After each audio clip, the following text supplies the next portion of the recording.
What up guys, it is Justice here. Welcome to another epic PvM clips video. This is Vorago in Legacy Mode. As you can see, I am carrying out the interface system in the old Legacy Mode combat system, and this requires complete AFK-ness, to be honest, when you're carrying out the DPS role, as I am carrying out within this kill. You'll see me amongst the green bomb square, as we are on the green bomb rotation.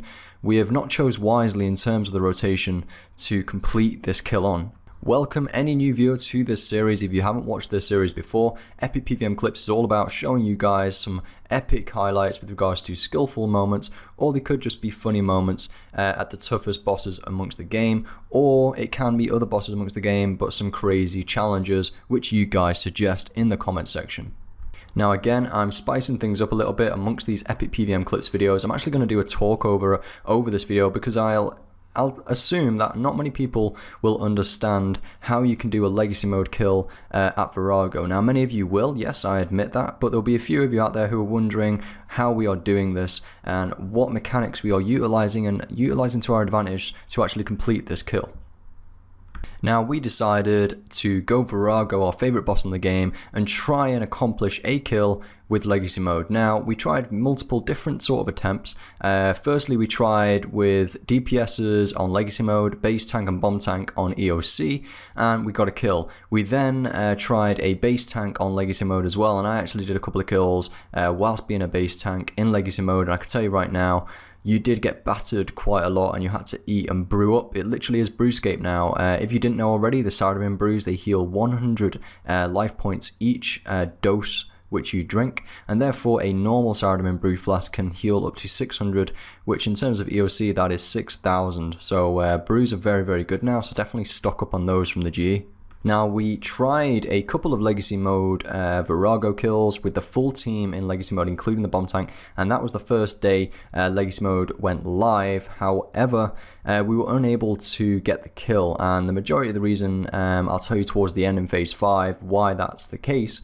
But the main reason I think and feel is that there's rumors going around, and I can definitely feel it when I'm on the game at the moment. Level 90 tier weapons were glitched. I'm not sure, I've not been on today. It is currently Tuesday when I'm making this video. However, Monday, the first day of release of Legacy Mode into the live game, the level 90 tier weaponry was glitched out a little bit and you just weren't hitting that high. And I was actually using a main hand seismic wand, and my friend next to me here, Joe, he was using dual wield when I was base tanking, not in this kill, another kill, and I actually managed to out DPS him. So there's definitely something not right with the offhand weapon potentially with tier 90. I'm not really quite sure, but there's just something not right there. So we were unable to get the kill due to Phase 5, the bomb tank just taking too much damage. But I'll go through that in detail on Phase 5 where you can visually see what's going on. Now guys, this is Phase 2 at the moment, which we're currently on, and we were absolutely dreading it, and all of this footage was taken in the beta a couple of days before the live release, and at this point we were wondering, are we actually going to take Vorago down in this point in Phase 2 where we need to DPS enough with our Legacy Mode auto attacks? So yeah, this was quite interesting, and I've got some live audio here for you to listen to. Well, that's 700. 730. Holy crap, did you use AGS do that? Yes. Yeah. Wow, nice man. I will even turmoil. Wow. So yeah, that was quite funny considering he didn't even have Turmoil on and he hit a 722 AGS spec there on Vorago, and that's a level 75 weapon versus Vorago, which is level 10,000 on this game at the moment in terms of their its combat level. I don't know whether you have noticed that, but yeah, Vorago's combat level is 10,000. Now moving on to Phase 3, here you go, we've got our green bomb mechanics and our tactics going ahead right now. As you can see here, we use the green bomb square tactic, and on Phase 4 you'll notice that we have one tank as well. So I'm amongst the square, and this was going quite well, and it was extremely fast. We are 7 man, we've got 6 DPSs or 5 DPSs, 1 base tank who's melee as you can see there, and we've got an EoC bomb tank who's using Sagaies at the moment as well, which is quite useful obviously for the heals and things like that. However, she wasn't healing us as much throughout the kill, just to make it as fair as possible. So phase 2 was surprisingly very quick, and just to give you an idea of time, the kill literally only took us about 20 minutes or just under 20 minutes, so it's pretty good going with Legacy Mode, 7-man as well.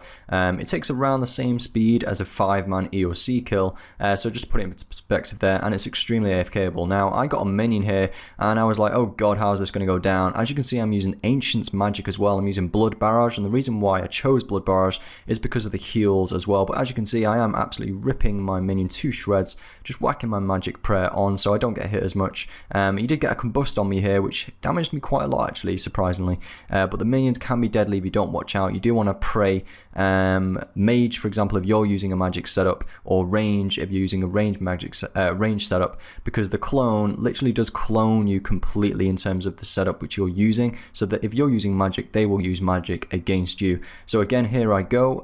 You saw the teammate over there, Samo. He's actually tanking the green bomb, and it's a 10k hit.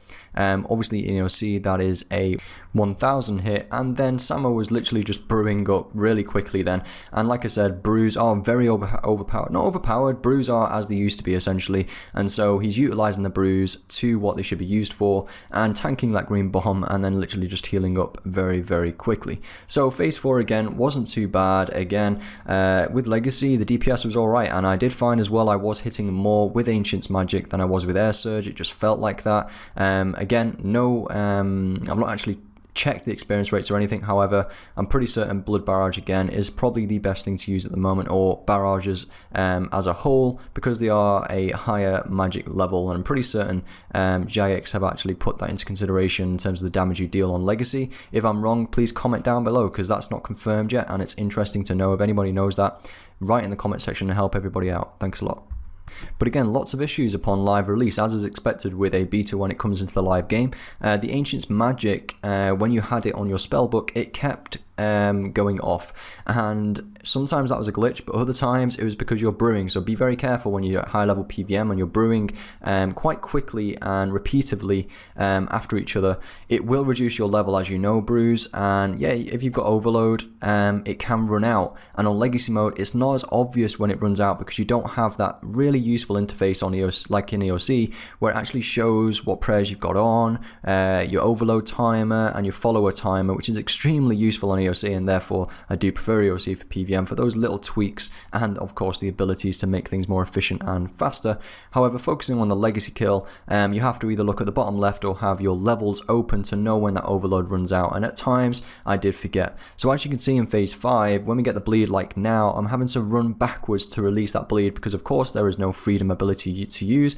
If you get double bleeded, you really are messed up. You really have to keep your life points high when you're on Legacy Mode doing Vorago, in case you get that double bleed effect. We were luckily enough for nobody to actually get triple bleeded, which I think would be a deal breaker in terms of doing Legacy Mode at Vorago, because I'm not sure whether somebody would be able to survive that and run away in the time required for that bleed to actually disappear. Now you might be wondering why we're running away, because if you get further enough from Vorago, the bleed will actually disappear without using the freedom ability, and that is exactly the same in EoC. If you run away further enough, the bleed will disappear, and that's why we are constantly just relaying back and forth.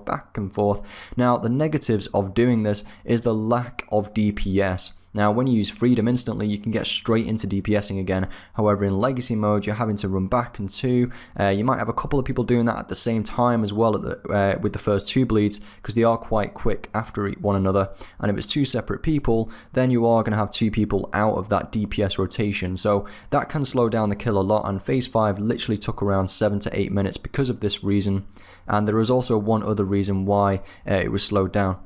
So you'll see, in order to deal with the green bomb on this rotation, it's the same as EoC. You have to, if the DPS has the green bomb, you'll see a DPS run into the base tank, and then the base tank will run into the DPSs. Now all the DPSs, as you can see, are on the south side. I had the bomb there, ran over, I stay where I am, and the base tank takes it to the DPSs. Now in that second where the base tank and the DPS, for example, are running around like headless chickens, well hopefully not like headless chickens, actually know what they're doing, then the DPS again is lost. And when you're on Legacy Mode, mode, you know, it's a bit better than using auto attacks, for example, on EoC, because that's what they said and that's how they were going to create the experience rates and the DPS. However, it's nowhere near as good as using abilities, so again, you're losing the DPS there. Now, I'll tell you one main reason why we weren't able to get a Vorago Legacy Mode kill with the Bomb Tank in Legacy Mode. So I feel if we're all getting tired at this point, and we had a couple of attempts, you know, they do take very long kills, and again, as a team, it requires a lot of people and a lot of commitment, so we did have to end the kill there. Now, I have a feeling in the beta, the DPS was fine. There was no real glitches with tier 90 weapons. They seem to be hitting quite well on Legacy as well. So I have a feeling we could have got this kill potentially with the Bomb Tank on Legacy Mode because we were very successful. We were doing everything by the book. Voking was great, etc. So I have a feeling it would have worked out. However, when the live game hit, literally a couple of days after, we tried again. And because of the tier 90 glitch potentially, and because it wasn't as smooth going, we were unable to get that kill. And the main reason for it is because the Bomb Tank on Legacy Mode will be taking constant blue magic ball damage. Look at all those blue magic balls which are leading towards the Bomb Tank. Now, the Bomb Tank will not be able to use Resonance, will not be able to use Barricade or Reflect to reduce that damage, and therefore the Bomb Tank is going to take a heck of a lot of damage, which means Vorago will push us back, and our DPS will not be able to outweigh the damage taken by the Bomb Tank, and also our bleeds when we're having to relay up and down, up and down. So that is the main reason essentially why we're unable to get the kill. Now, again, I'm not going to give up, and I have a feeling, yes, Green Bomb, it is quite hard to do a kill like this on Green Bomb rotation. Team Split, again, coming up soon. I don't think it's going to be possible on Team Split either, because you're going to have to run them back into the squares, and you don't get much time to DPS. Will that affect it? I'm not sure. I have a feeling it will, because it does on melee-only kills, for example, because you're not able to build up that damage. Will it affect it on Legacy Mode? It might not so much, because it's just constant damage and you hit virtually the same every time. So we'll just have to see how it goes, essentially. Now, I'm not completely sure whether I explained Vokes earlier, so I'm just going to put up on the screen in terms of Voking with your shield. So you do require level 80 or 90 tier shield to actually Voke, so that's Chaotic shields, or the Malevolent, Vengeful, or Merciless, which are the tier 90 Barrows, Rise of the Six shields, and these have a feature where if you right click them you can provoke a monster onto you, and that's how we were utilizing the Voking on phase 2 and 4 of this Vorago Legacy Mode kill.